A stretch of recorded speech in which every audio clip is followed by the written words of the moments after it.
Hi everyone, Scott D'Amico with Communispond here. So over the past few months, I've had a little bit of free time on my hands. One of the things that I've been doing is going through the camera roll on my phone and really just trying to organize a lot of my pictures, create some albums, delete some junk, and really get rid of the 2000 selfies with goofy faces that my kids have taken. But as I was going through those pictures, I got to see some really cool things that brought back some awesome memories. One of my favorites was the first trip that we took as a family where our kids got to go on an airplane. Once we landed, the kids had the opportunity to go up into the cockpit and spend some time with the captain and the co-pilot. And I just remember seeing their faces. They were just in amazement when they saw all of the buttons and gadgets and instruments and gauges up there on the control panel. And I'll admit, typically whenever I get on a plane, as I'm walking in, I do kind of one of these to peek into the cockpit just because I'm so amazed by that. I can't imagine how they keep track of all that and manage all that during the flight. And really, it's probably a big part of why they have the pilot and the co-pilot there. As the pilot's flying the plane and something's going off with one of the devices or the instruments, the pilot's able to keep doing what they need to do. The co-pilot's able to address that. Now, I'm sure to all the pilots out there, I am oversimplifying that greatly.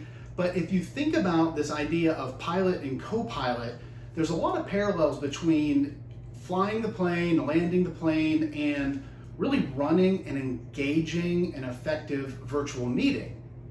Our senior master trainer, Jim Moushon, recently put out a blog post that draws on some of those parallels there. The idea of takeoff, the flight, the landing, compared to before meeting planning, delivering the meeting, wrapping the meeting up, and debriefing.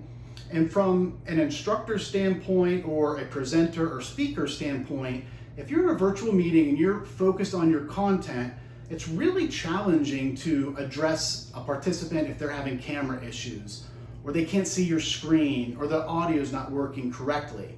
At Communispond, we talk a lot about the importance, when possible, to have a co-pilot for your virtual meetings. It really helps to alleviate a lot of those pressures to allow you to focus on the message at hand and have somebody that's also there to help out and to support as needed. We understand that's not always an option, and as you get more comfortable, more experience, you will be able to handle a lot of those things on your own. But whenever you can have a co-pilot, it's great to have one there.